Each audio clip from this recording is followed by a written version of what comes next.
Voces por una causa, el podcast de Entre Culturas con Julia Navarro. Hola, soy Julia Navarro y una semana más les quiero dar la bienvenida a Voces por una causa, que es el podcast semanal de Entre Culturas. Y hoy es un programa muy especial por el invitado que tenemos. Es director de cine, ganador de un premio Goya y su nombre Imanol Uribe. Ustedes lo conocen de sobra. Y nos va a hablar, entre otras cuestiones, de su última película, Llegaron de noche, donde narra la historia real del asesinato en 1989 de 6 jesuitas y 2 mujeres en El Salvador. Y yo me preguntaba, Imanol, ¿por qué este interés en contar esta historia? Bueno, yo creo Ahora ya sé que tienes una conexión con El Salvador. Tengo varias.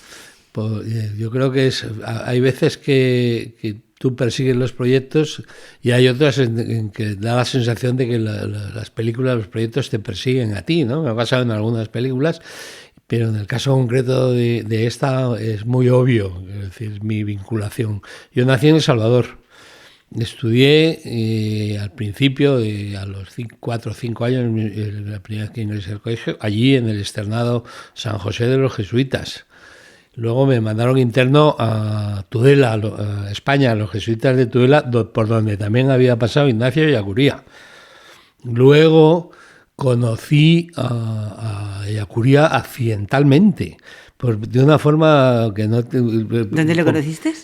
En Salamanca, porque daba una conferencia y yo tenía una amiga íntima que ya murió, que era sobrina de él. Y salíamos juntos, medio tonteábamos un poco en aquella época y me fui con ella, más que nada por ir con ella, para ver a su tío ahí a Salamanca a una conferencia, y me lo presentó y bueno, eso de chocar la mano, o sea que le llegué a conocer incluso físicamente, ¿no?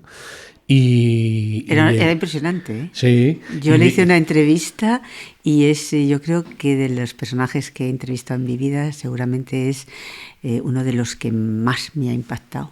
Sí, se notaba que había un pozo ahí especial, ¿no? Tenía un peso, ¿no? Y luego en El Salvador, un poco antes de estos hechos, pasamos por El Salvador en plena guerra civil. Yo estaba localizando para pues yo creo que semanas antes de noviembre del 89. Pues yo estaba localizando para una serie de televisión española que se llamaba Dos Orillas, que nunca se hizo. Y pasamos por El Salvador y estaban en plena guerra civil y hicimos una escala técnica y yo pedía que nos dejaran, porque teníamos que estar 6 horas, pero que nos dejaran bajar al sábado y no hubo manera. O sea que hasta más tarde, pero eso fue como semanas antes de la masacre y me pilló en Perú. Pues íbamos camino de Perú, la noticia me pilló ahí, a mí me impactó muchísimo. Yo creo que es de esas noticias que pasan, el 11S, la muerte de Kennedy, que fue también el asesinato de Kennedy, una de las cosas que me impresionó muchísimo, pues...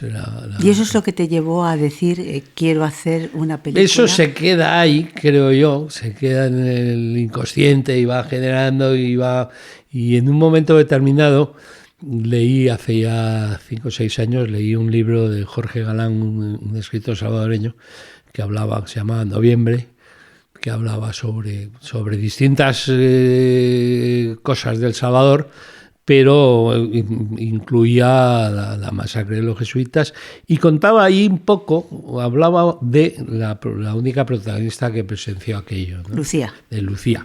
Y tú cuentas la película desde esa perspectiva. Sí, y de repente eso despertó, ya fue como la gota que colmaba el vaso y de repente dije, ya sé el punto de vista. Porque claro, eso se puede enfocar desde 1000, como todo, ¿no? Desde 1000 puntos de vista distintos y hasta que no das con el punto, yo por lo menos hasta que no doy con el punto de vista desde dónde contar la historia, pues no acabo de verlo, ¿no? Y ahí se cayó ya, se me hizo la luz y ya dije, pues no, a través de Lucía, vamos a contar la historia de Lucía, que a su vez cuenta esa historia. ¿Y cómo te preparaste para hacer esta película? La documentación, ¿cuánto tiempo te llevó a hacerlo? Pues la no película es es la que fácil, más, la película. la película es la que más tiempo me ha llevado en mi vida a hacer. He tardado casi entre que empezamos a escribir el guión y el estreno casi 6 años.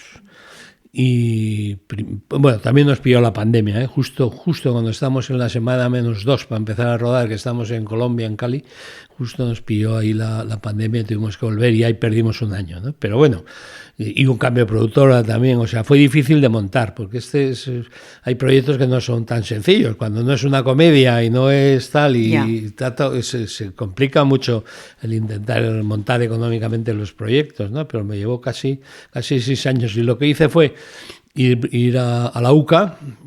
Fui con el guionista Daniel Cebrián, nos encerramos, estuvimos ahí en la UCA una semana. Estuvimos, sobre todo, que el personaje clave allí fue el padre Tojeira, que es el personaje que en la ficción hace Carmelo Gómez, que fue el provincial al que como se diría ahora, se comió el marrón de todo aquello, al que le pilló aquello al frente, ¿no? Y hablamos mucho con Tojeira, un personaje fantástico, la verdad. Fue... Sin su colaboración pues hubiera sido complicado. Y a través de él contactamos con Lucía, que vive en un pequeño pueblo que no le gusta que se mencione todavía. Pues no lo menciones. No lo voy a mencionar. No lo vamos a mencionar. Por el miedo que tiene. Vive en un pueblo que está en California, a unas 200 millas. No demos pistas. No doy ninguna pista.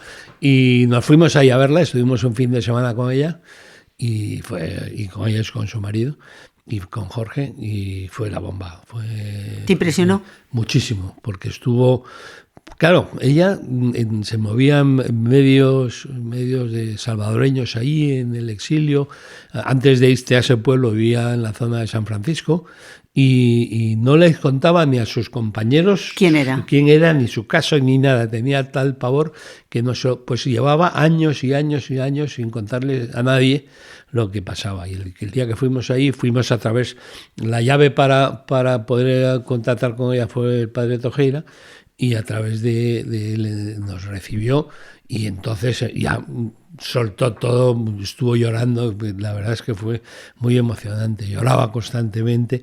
Tiene mucho sentido el humor, por otro lado, pero se le iban, claro, de repente fue como explotó, ¿no? Estalló contando con sus recuerdos, y fue muy, muy emocionante. Luego... ¿Qué es lo que más te impresionó, Imanol, de aquella conversación? La entereza de esta mujer. La entereza de esta mujer, y una cosa que repetía que con una naturalidad que te llama mucho la atención. Decía, pero si era verdad, ¿por qué no voy a contarlo? Si es la verdad. O sea, ella no le entraba en la cabeza que una cosa que era cierta no podía contarse, ¿no? Era como si viviera en otro mundo aparte, ¿no? Al margen de los trapicheos y de las mentiras. Era de una pureza en ese sentido con respecto a la verdad, y muy, como decía su marido Jorge, muy cabezona. O sea, que se empeñaba en eso, y con eso iba hasta el final, ¿no? Montar todas las piezas, ¿se correspondía el Ellacuría del que ella te hablaba, del Ellacuría que tú tenías en la cabeza, que tenías en tus recuerdos? Sí, o por lo menos... Construir ese personaje para el cine debe resultar muy complicado, ¿no? Sí, lo que pasa que en la película, para bien o para mal, aparece muy poquito, ¿no? Aparece, sí. aunque está flotando siempre en la historia, aparece en 3 o 4 momentos estelares, ¿no? Sobre todo, bueno, en los momentos precisos, porque el vehículo, como he dicho antes, de la historia es Lucía y los jesuitas que sobrevivieron, etcétera, ¿no? Pero sí, la verdad es que bueno, de alguna manera confirmó. Ella decía que a pesar de que le tenía mucho respeto y que le parecía al principio un poco estirado, era de una bondad increíble, ¿no? Que le parecía un padre muy bueno, muy bueno, muy bueno. ¿Tú llegaste a hablar en algún momento con él cuando le conociste en tus tiempos jóvenes, cuando fuiste a Salamanca? No, me presentó, pues eso, imagínate, a la salida de la conferencia, su sobrina que le acerca, hombre, qué bien, mira, te va a presentar un amigo que ha venido conmigo, que está estudiando cine en Madrid, hola, es vasco, bla, bla. Bueno, esa Vasco, charla. sí, porque tú eres el director vasco por antonomasia, ¿no? Bueno, no hace falta que lo recordemos, pero además de nacer en San Salvador, que yo sí les reconozco que casi me he enterado antes de ayer, tus padres son de Guernica. Y además de sacar el título en España de director en la Escuela Cinematográfica de Madrid, tú has estado siempre como muy pegado en tus películas a la realidad. Has hecho no sé, tu cine siempre ha tenido un trasfondo sociopolítico, ¿no? Yo todavía recuerdo El proceso de Burgos o La fuga de Segovia y bueno, Días contados, ¿no? Sí, pero... ¿Crees que se te va a recordar siempre por Días contados? Sí, bueno, además te dieron la Concha de Oro de San Sebastián, has tenido 8 premios Goya. ¿Sabes lo que pasó con Días contados? Bueno, no reniego por supuesto, estoy encantado, ¿no? Pero que lo que pasó con Días contados, eso pasa a veces con las películas que se hacen y se estrenan en el sitio de Goa en el momento preciso y eso es el momento exacto, ¿no? Y además ese año no había una competencia extraordinaria y fue una película que se llevó todo lo que había por haber, los Goya, la Concha de Oro, todos los premios que había de todo tipo, ¿no? A veces sucede. Hay otras a veces que igual lo merecen y no están en el momento preciso, en el momento adecuado. Por ejemplo, una película que en su día tuvo mucho éxito de taquilla y funcionó muy bien, que fue La muerte de Miquel, que fue, sí, La muerte de Miquel. Que fue en los 80. Coincidió con un peliculón maravilloso y claro, estuvo siempre a la sombra, Los Santos Inocentes. Los Santos Inocentes, claro. Y claro, estuvimos siempre ahí a la sombra de Los Santos Inocentes, ¿no? Eso que es una película maravillosa, ¿no? Entonces, esas cosas a veces pasan, ¿no? Bueno, pero lo importante es que al final yo creo que el haber contado también con el favor del público es importante. A veces no te dan un premio, pero tienes... Y llegaron de noche. ¿Qué te ha aportado a ti? Como cineasta y también como persona, ¿no? Porque contar esta historia, una historia tan desgarradora, tan terrible, meterse en la piel de Lucía. Sí, pues fundamentalmente la gente que he conocido, ¿no? y las experiencias de vida que han contado la gente que he conocido, empezando por la propia Lucía, por Jorge, su marido, que también es un personaje. Sin Lucía no se entiende sin Jorge. Jorge es el apoyo que tiene ahí detrás siempre está callado, pero siempre está ahí a su lado y es un personaje muy, muy potente. Y luego todo el entorno que se movía. Al único que no tuve la oportunidad de conocer fue a John Sobrino, cuando estuvimos ahí en la UCA, porque estaba malito en aquel momento y no hubo oportunidad, pero a los jesuitas, empezando por Tojeira, bueno, pues a la gente que estaba en el entorno ese, pues la verdad es que conocí a gente muy... Y la labor que están haciendo ahí en El Salvador los jesuitas, espectacular, ¿no? Yo no soy excesivamente dado al tema religioso y demás, pero viendo lo que se hace allí, te llama la atención, ¿no?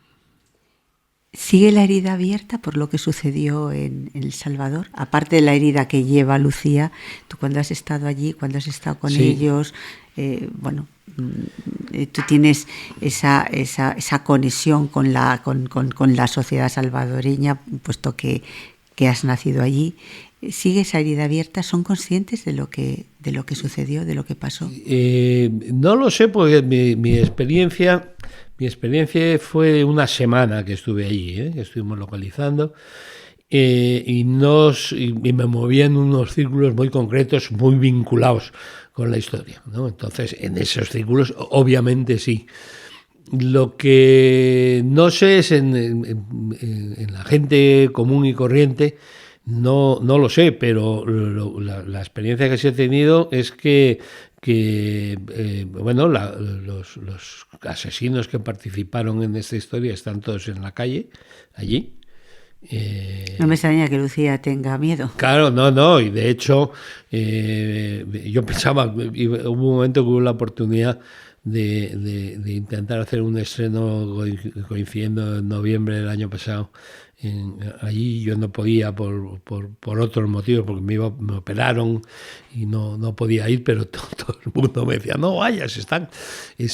Bueno, el tema, por esas reacciones de gente, me da la sensación que el tema todavía está vivito y coleando ahí en la calle. Bueno, se ha vuelto a reabrir el juicio falsamente, según me contó Tojeira, que es una reapertura en falso, etcétera, ¿no? Llegaron de noche, ¿qué acogida está teniendo? Bueno, ahora, hay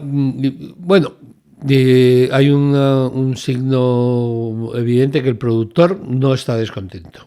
Lo cual, eso, para los directores, que los productores no estén descontentos. Él ha cumplido sus expectativas, que no sé cuáles serían, pero no está descontento. Hay otros casos en que la película es un coste muy aquilatado, la verdad. Tuvimos un problema de producción que no es tanto económico como fue la pandemia en la película, que es yo creo que lo salvamos por otros derroteros, aunque es una película intimista, porque nos subimos en los hombros de Lucía, pero estamos contando una guerra civil de fondo. Entonces hay que ver la guerra civil, obviamente. Entonces teníamos varias secuencias un poco emblemáticas de masas, pues 400, 500 personas en batallas, y con la pandemia no se podía hacer, no se podía juntar a más de 7. Lo rodamos, no pudimos, hablando de El Salvador, no pudimos rodar en El Salvador. Bueno, ni se nos pasó por la cabeza. ¿Porque nos daban los permisos? No, por seguridad. Por seguridad. No, es que no era de un equipo de 80-100 personas moviéndose ahí, imagínate. El día que nosotros nos fuimos de El Salvador, cuando estuvimos en la UCA, al coger el avión, ese día en El Salvador, que es un poquitín más grande que Guipúzcoa, toda la nación del Salvador, ese día habían muerto, me parece que eran 22 personas, o el día anterior, en distintos actos de violencia en El Salvador. Imagínate que coges el periódico y dice, ayer en Guipúzcoa murieron en distintos actos de violencia 20 personas. Eso era un poco el pan nuestro de cada día, ¿no? Entonces, en medio de eso, ponerte a rodar una historia de este tipo en la que los que están vinculados con esa historia están en vivos, la calle, claro, están vivos, pues era un poco además, disparate. Gozan de total impunidad, con lo cual... Y los propios jesuitas de ahí nos dijeron, pues hay un sitio que es muy similar en cuanto a vegetación, y hay una universidad jesuítica en Cali, en Colombia, en Buga, que está cerca de Cali, que os servirá. Y efectivamente, ¿Y rodasteis allí? Nos fuimos a localizar a Cali.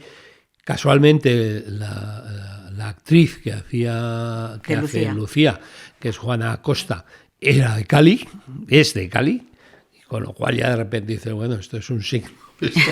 Vámonos, y nos fuimos a rodar y reconstruimos lo que era El Salvador en Cali. Luego me han pasado algunas cosas graciosas en algún coloquio de la película, hablando con un jesuita en un coloquio que creo fue en San Sebastián o en Pamplona, porque he hecho bastantes coloquios, que es fantástico, pues la manera de conocer un poco de verdad lo que has hecho, cuando lo contrastas con el espectador, ¿no?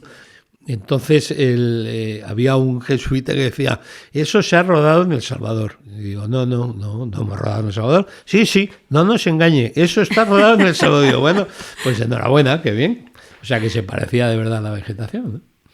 De todas tus películas, ¿esta te ha tocado más el alma? O teniendo en cuenta que eres un director muy vasco y tienes películas muy emblemáticas sobre el problema vasco, tienes ese peso encima de ti de director vasco.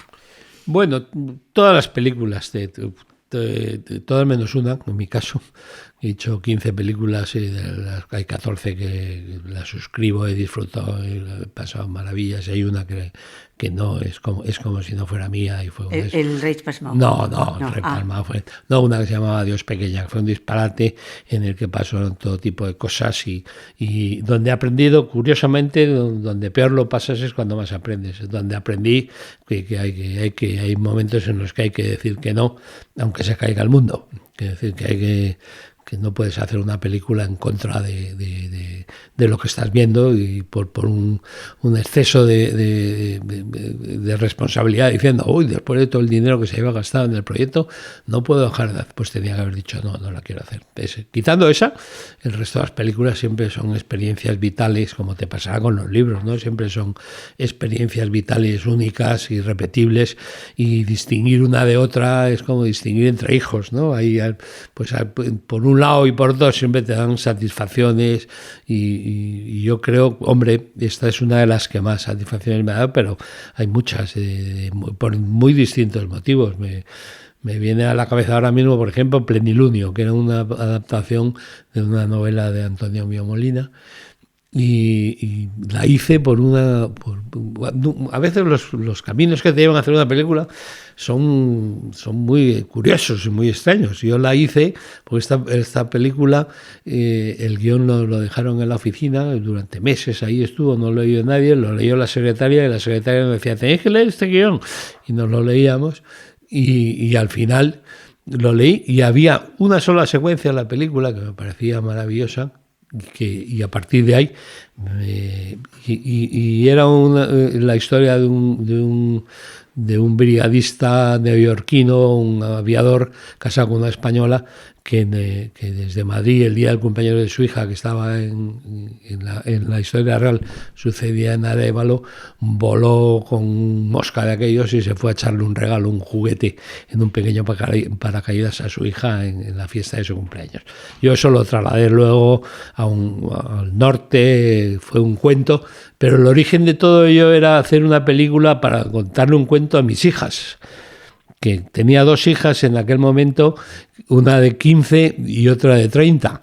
Y entonces decía, para que sirvan para las dos. Una película, el reto era hacer un cuento para 2 hijas de edades tan diferentes, entre 15 y 30 años, pero que la entiendan los dos y que la cuenten los dos. Además, estaba de tener de fondo la guerra civil y demás. Entonces siempre hay, bueno, ¿qué te voy a contar? Que no sepas, te buscas motivaciones para hacer las cosas, ¿no? Y llegaron de noche, ¿qué te ha dejado a ti desde el punto de vista personal? Has terminado la película ya está ahí. Bueno, ha sido una experiencia. ¿Tu vinculación con El Salvador ha tenido un peso especial? Sí, obviamente, por supuesto. Sí. ¿Sigues muy vinculado con tu país de nacimiento no, o no? No, he estado ahí. Hace 10 años me hicieron un ciclo de películas, porque fue una cosa muy curiosa, que hicieron un ciclo de películas mías en Panamá, y estando en Panamá, vino la delegación diplomática acreditada en Panamá al estreno de esa semana, y de repente se dijo que que había nacido en El Salvador, y se me acercó el embajador salvadoreño diciendo, ¿cómo? Ya tengo una aquí en El Salvador, ¿no? Entonces me hicieron un ciclo de películas de El Salvador, y estuve 15 días ahí en El Salvador. Ese fue el recuerdo más reciente que tengo, porque el de la UCA fue trabajando y fue de pasada, fue una semana, pero... Oye, ¿y llegaron de noche? ¿Se ha exhibido o se va a exhibir en El Salvador? Pues ahora ¿O no mismo, se atreven? Ahora mismo no lo sé. Porque, claro, llega un momento que tú haces la película y te desentiendes Eso ya es del productor. Es del distribuidor, en este caso, que la distribución es de Latido, que es Antonio Saura, y a mí me llegan de repente, me llegó hace una semana insistentemente un correo de un jesuita de la India, de una ciudad que no recuerdo ahora el nombre, de la India, que estaba empeñado en conseguir ver la película porque quería estrenarla allí y no había manera de verla, y le puse en contacto con el distribuidor, y ya no sé más qué ha pasado con esa historia. Lo interesante sería si se pudiera ver también en El Salvador. Claro. Yo sé que hubo intentos en su momento, cuando se estrenó aquí, de estrenarla allí, pero los distribuidores, por otro lado, todavía no tenían, claro, ellos es un negocio, es una industria, entonces no tenían organizado el mercado latinoamericano, y no sé que hubo intentos en un momento dado de estrenarla ahí, pero no, y de hecho querían que yo fuera. ¿Cómo crees que la recibiría la gente en El Salvador? si vieran la película? No lo sé. Eso de tener que confrontarse con un pasado... No lo sé. Yo estaría aterrorizado por otro motivo. Porque es que en la película hemos contado con un elenco de actores. Claro, yo creo que no hay ningún salvadoreño. Son colombianos, peruanos. ¿Y por qué no hay ningún salvadoreño? Porque no, en el casting, en los castings que hicimos, no había gente no fuimos al Salvador a hacer casting. Entonces, la mayoría son colombianos, hay cubanos, era una torre de Babel el rodaje ese, uruguayos. Y entonces, para unificar el acento, ese era un encaje de bolillos que yo creo, por lo que me han dicho los salvadoreños que lo han visto, que es notable alto. Quiero decir, que cuela perfectamente que esos acentos son salvadoreños, ¿no? Teníamos una ventaja, que el acento, desgraciadamente, para ellos, quiero decir, el acento salvadoreño no es un acento muy marcado, como puede ser el argentino o el mexicano o el chileno, ¿no? El acento salvadoreño es un poco de cruce de acentos, y entonces eso nos daba esa ventaja. Entonces, cuando se estrenara el sábado, yo estaría aterrorizado por eso. Pero ¿qué diría la gente? No lo sé, no lo sé. La verdad que tengo curiosidad, no lo sé. Y Manuel, ¿por qué haces este tipo de cine? Este tipo de cine tan pegado a la realidad, tan pegado y también al compromiso, ¿no? Yo creo que el origen está en que cuando vine, yo empecé a estudiar lo que pasaba antes. Mis padres, hombre, cine, no, primero haz una carrera y luego ya harás cine. Y entonces hice primero en medicina en Valencia, y a mitad de curso, aunque se acaban unas notas extraordinarias, dije, yo quiero hacer cine y me voy a Madrid. Y entonces me vine a Madrid, no sabía ni dónde había que matricularse ni qué había que hacer. Y mientras me enteraba y me preparaba para quedarme en Madrid, me matriculé en la Escuela de Periodismo, en la antigua escuela, sí. En la antigua Escuela de Periodismo. Y entonces hice los 4 años de periodismo. Tengo muchos compañeros que todavía están por ahí en activo. Bueno, ya pocos, pero... Y hice periodismo. Yo creo que eso me marcó mucho. Yo creo que, a pesar de no haber luego ejercido como periodista, yo creo que el hecho de esos 4 años de contacto con el periodismo, por ejemplo, la idea del proceso de Burgos surgió porque cuando yo estaba en la Escuela de Periodismo, yo entré en el 69, el proceso fue el 70, estando en la Escuela de Periodismo, pues estábamos muy al tanto de lo que estaba sucediendo ahí en Burgos, y había gente de la escuela que fue al proceso, y luego venía y se hacían pequeñas asambleas, las que se podían en aquella época, y nos lo contaban. Entonces yo creo que mi vinculación me viene del periodismo, creo yo. ¿Y ahora qué? ¿Ahora qué voy a hacer? Pues estoy en esa fase que es la más dura, que es entre proyecto y proyecto, entre ilusión e ilusión, ¿no? Estoy ahora mismo en la desilusión, o sea, que en la falta de ilusión. Digamos. Hombre, porque hacer una película como Llegaron de noche, cuando terminas debes decir, bueno, sí, después misión cumplida. Imagínate, 6 años y acabar 6 años. Y dices, ¿y ahora Pero lo qué? más difícil, ¿por qué 6 años? ¿Por qué tardasteis tanto? Pues primero porque para montar la producción, primero hubo una productora que organizó todo aquello, incluso el viaje a El Salvador primero, luego cerró. Entonces hubo que dar la vuelta, buscar otra productora, volver al principio, que eso lleva sus tiempos, la presentación de la documentación, y ya cuando estaba en marcha llegó la pandemia y luego otra vez y así, ¿no? Entonces, bueno, son procesos. Normalmente yo suelo tardar entre 2 y 3 años con cada proyecto, y este casi ha sido el doble. El doble. O sea, pero bueno, era algo que tú querías hacer, sí, que necesitabas hacer. Por supuesto, y ahí está, y bueno, y estoy encantado, y la experiencia, hombre, toda película es un viaje iniciático, y ha tenido mucha hondura, muchas cosas, sobre todo ya te digo en la gente que he conocido, que ha sido gente ¿Qué has aprendido sobre Yacuría, hablando con Lucía? Bueno, me parece, sobre todo a mí lo que me llama la atención de este hombre es una cosa muy que es la valentía. Era un personaje muy valiente, pero mucho. Pues sabía lo que le podía pasar, sabía lo que le podía pasar. O sea, estaba claro, y lo dijo, parece ser que lo dijo en varias ocasiones, que estaba al tanto de que aquello podía suceder en cualquier momento y no se achantó en ningún momento, ¿no? Sí, la verdad que el testimonio de su vida, yo creo que y luego, claro, marca.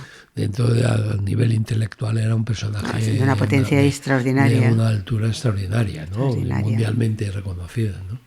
Pues muchas gracias, Imanol, por aceptar la invitación de Voces por una Causa, este podcast semanal de Entre Culturas, y también a todos ustedes, a todos los oyentes, pues por acompañarnos una semana más. Hasta la semana que viene. Voces por una Causa, el podcast de Entre Culturas con Julia Navarro.